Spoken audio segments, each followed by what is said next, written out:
Hello, Jen Schwimmer here. Welcome to today's vlog. I'm afraid the news I have to discuss today is unpleasant news.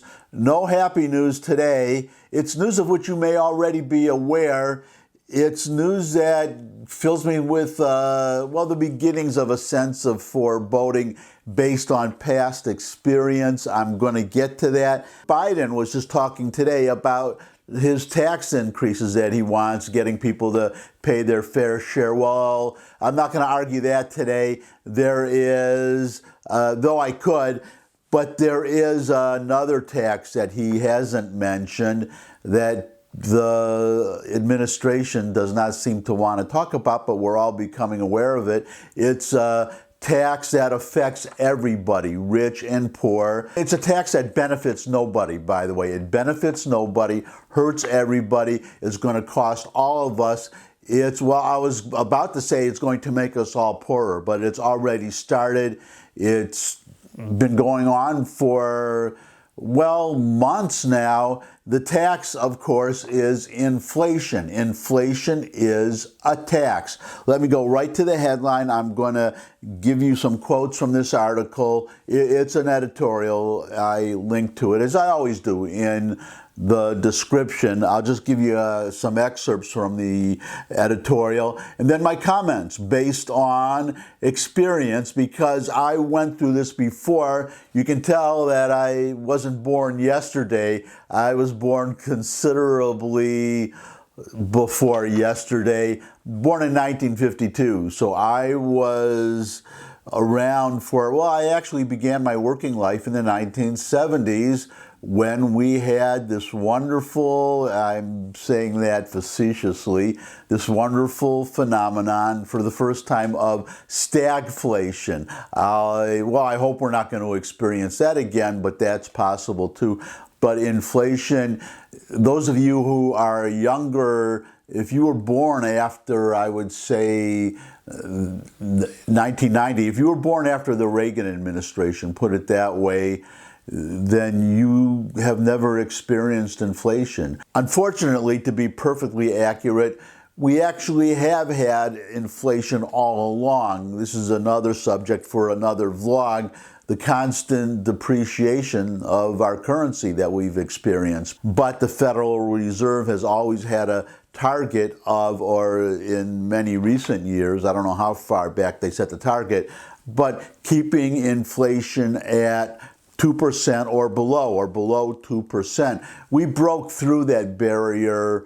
Prices have been rising, if you haven't been noticing that. I've noticed it, maybe because I did live through this time of great inflation, and what I was getting at is what you're experiencing now. You don't know what real inflation is if you were born or if you grew up, let's say, after the Reagan administration. You do not know what real inflation is.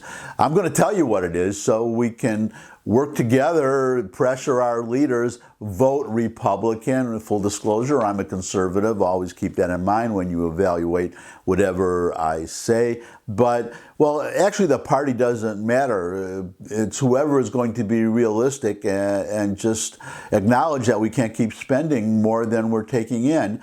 But we can't we can't keep spending more than we take in and then make up the difference by printing money. That is the problem. But let me get right to this headline and give you this excerpt, and then I'm going to show you a photo here that will illustrate part of what I'm talking about. But enough dilly-dallying. Let's get to this article. So here is the headline: Biden's massive hidden tax hike that you'll be forced to pay. You're about to get hit with a huge tax. No, it's not to pay for the new infrastructure bill or the Green New Deal, which will cost trillions of dollars in new taxes, though they do play a role. Nor does it come from paying for the trillions of COVID-19, quote, stimulus, unquote, packages that Congress has passed, even as the economy roared out of its recession late last year.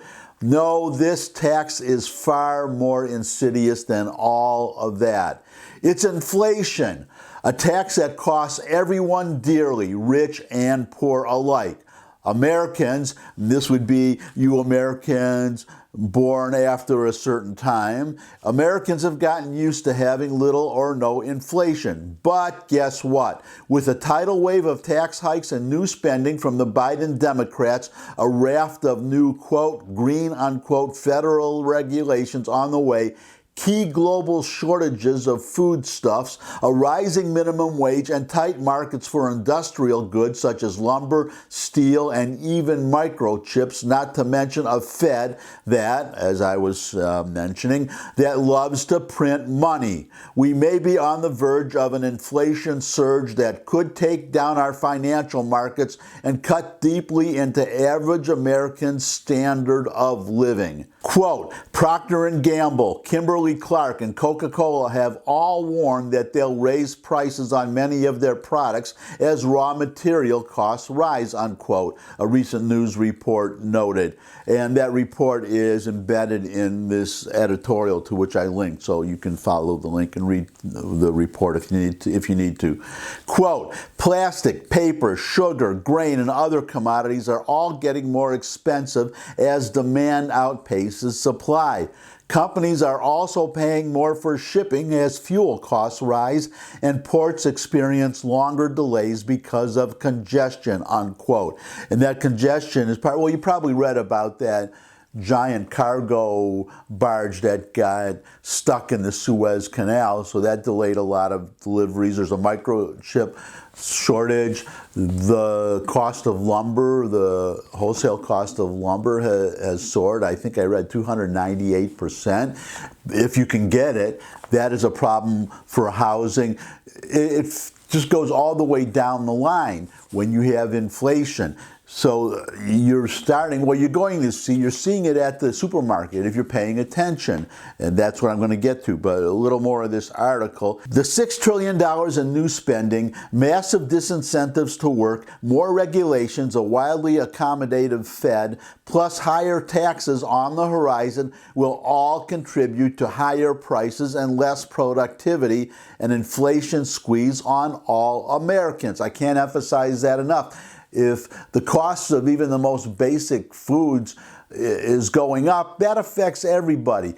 Unless you grow your own food, you're going to have to pay more and you're going to be poorer. I'm going to, again, talk about that more from personal experience a little bit later. Already, consumer price inflation in February came in at a higher than expected annual rate of 2.6%, well above the 2% target. With higher prices in the pipeline, some analysts see inflation of 5% or more later this year. That's what I'm worried about, and that is just the beginning. If you were around in the 70s, I'll get to that in a moment. What does it mean? Well, as we said, inflation's a tax, and for those at the bottom rungs of the economic ladder, it's demoralizing and destabilizing. High inflation holds real wage growth for unskilled or less educated workers below the pace of price increases. And if your income doesn't keep up with inflation, your standard of living steadily declines. That's where millions of Americans will likely find themselves soon. But don't worry, Biden's Democrats will find a way to blame the GOP. The point is, all of Biden's Keynesian and socialist policy moves seem intended to boost inflation and lower private sector output. Even his Treasury Secretary, former Fed Chief Janet Yellen, says interest rates might have to rise. It's like, this is what I'm talking about, inflation. It's like the bad old days of Jimmy Carter in the stagflationary 1970s are here again. Now we get to my personal experience, so I'll first just jump back a couple paragraphs of this editorial that I just read about wages not keeping up with inflation. That is why we have been getting poorer all the time. When I was younger, I had a house, I had a car, I was making $5 an hour, and I was able to pay for all that. When I went to college, I was making, I think, $2 an hour from my father, and to be fair, I was not taxed on it because he just paid me cash and it was only $2 an hour, but it still $2 an hour. I paid for my college education. My parents did not have to pay for my college education. I think a quarter, my college, Wayne State University, was on a quarter system. Most colleges are semester systems. Maybe Wayne State is by now, but they were on a quarter system. So it was like $180, $170 something bucks a quarter. That's what it was then. I could pay my way through college at $2 an hour. My first car that I bought bought new, a new car, I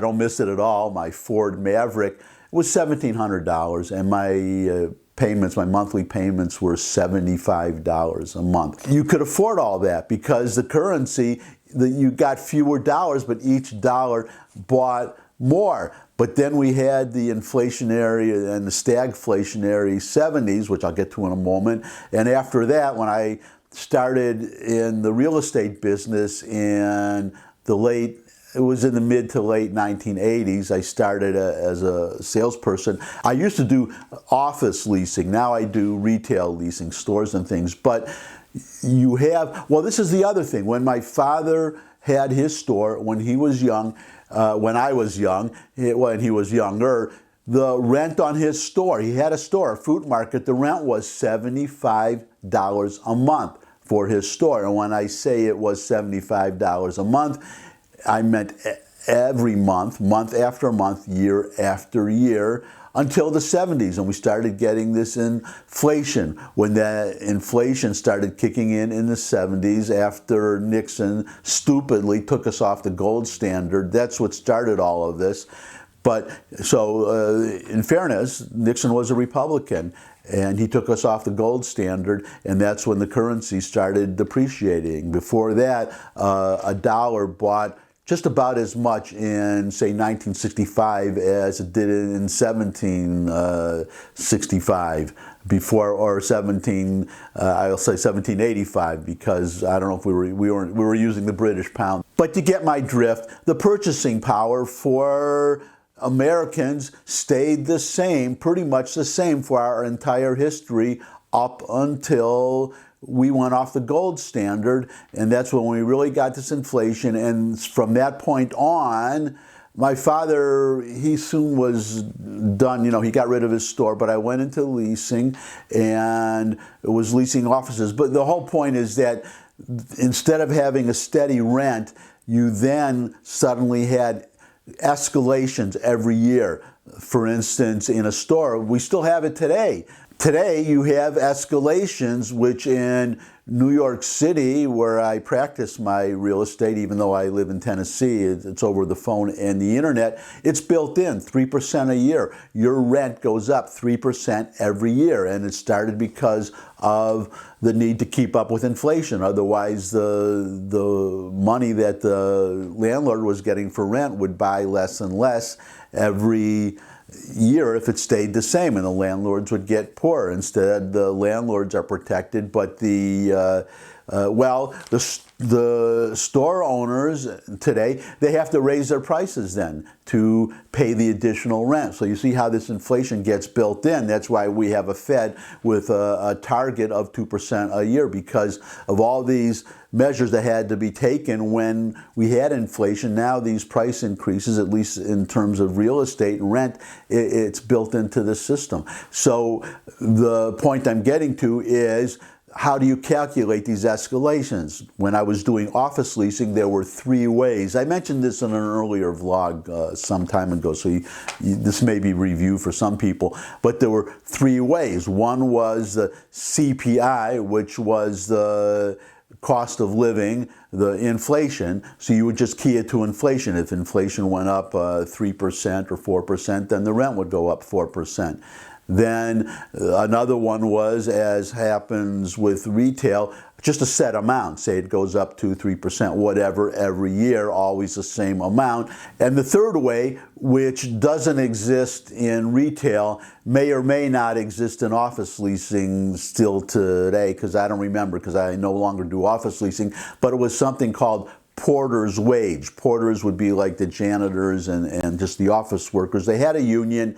They would bargain every few years for a new contract, as all unions do, and how much was that increase. And so when I was doing the office leasing, we would put an offer in for a space that a customer wanted, and we would have to request either CPI escalations or a set amount of escalation, same every year, or porter's wage escalation. What porter's wage escalation is, or was, and may still exist today, is by the amount of the increase of these people working in these office buildings in this union. In other words, if they got a 2% increase in their wages, then the rent per square foot of the office space would go up that same amount. 2%. So how did I advise my customers? I always advised them to go for the porter's wage. Why? Because inflation was unknown. You never knew what inflation was going to be, and it had been and still was a little bit higher. It could be, who knows, 1%, which would be good, or it could be 5%. You would never know. But whatever it was, it would always be more than the wages, because the wages would never keep up with the inflation. That's the situation that we are finding ourselves in today. The other choice was the set amount, but then it's predictable. But what if inflation is less than, let's say if it's 3% a year, you pick that amount, and then if inflation is less than 3%, then you're losing by having chosen the 3%, and then if inflation is 5%, you come out ahead. But you never know, because you can't predict inflation. But one thing you could predict is that, or was, and is that whatever the increase in the porter's wage is, and remember that this is negotiated every few years, so they'll get a certain increase and then they'll be stuck with that increase until it's time to negotiate a new contract. It would never keep up with inflation. So I said, if you want to save money, if you're a tenant renting a space, always go for the porter's wage. So that's my first personal experience. My second personal experience is the 1970s stagflation. I just looked up, actually, because I was curious. I looked up a 5-year CD. What is a 5-year CD paying these days? If you go to the bank, get a 5-year CD, and the average seems to be 0.6%, 0.6%. So take that 0.6% and compare that to what I got from a 5-year CD in the late 70s, early 80s, when I started my working career in New York City.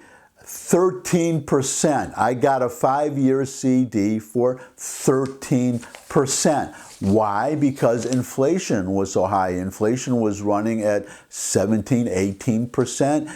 You have to experience to understand how bad this is.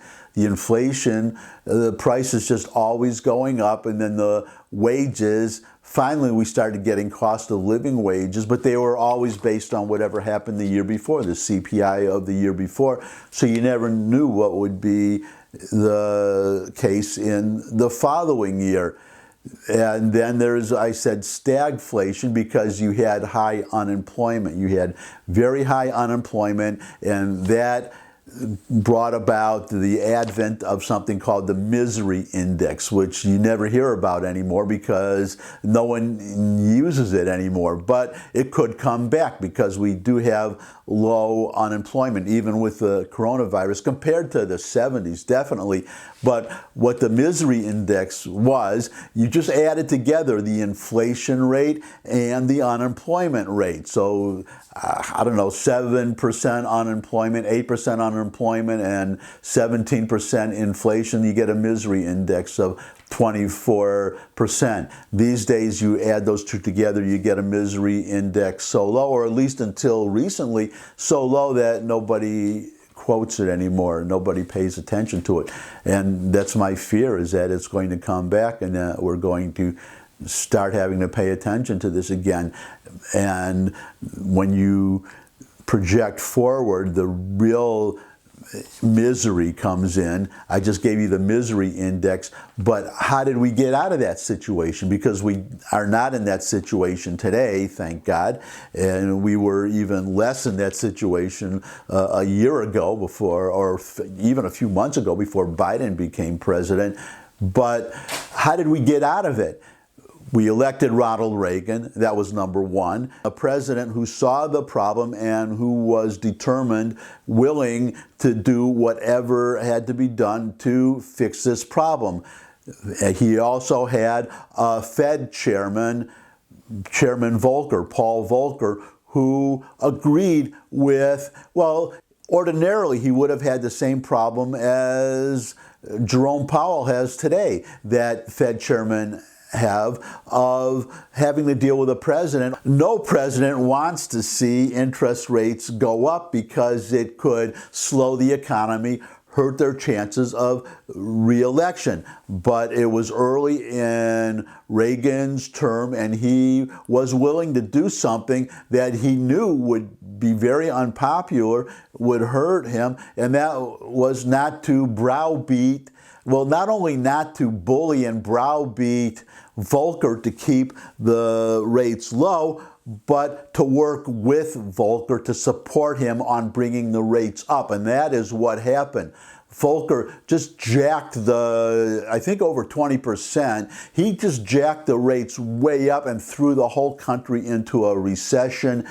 Reagan's popularity plunged, but he knew what had to be done. That's the kind of president we are missing, that we need so badly.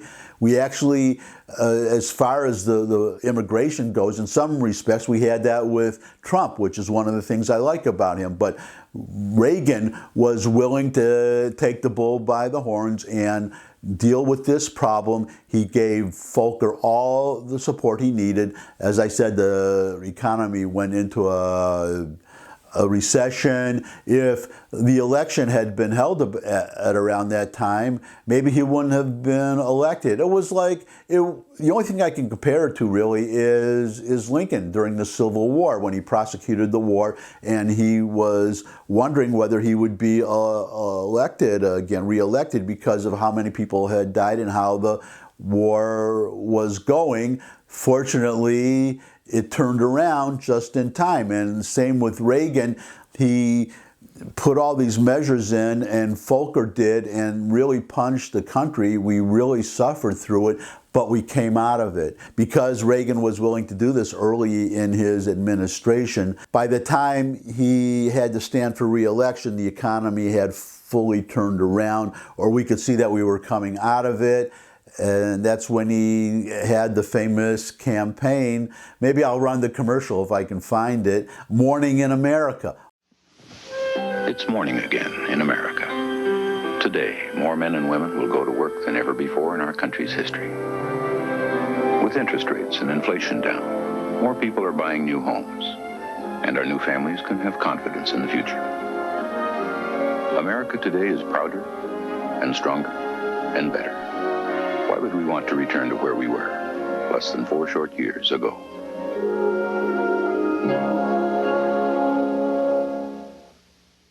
Morning in America, just full of optimism, as Reagan always was, by the way. That was another great thing about him. He just believed so much in this country and in the American people. That was his basic philosophy for governing. Just leave the American people alone. They run the country and they can run their lives, and everything will take care of itself. That's what he did, and it worked beautifully. That's what Trump was doing, and it was working beautifully, in my opinion, up until the time we had the coronavirus came in. And now, who knows? As I was just saying, this inflation is coming back, and I dropped my paper before I wanted to because there was something I wanted to show you here. This is how inflation sneaks up on you.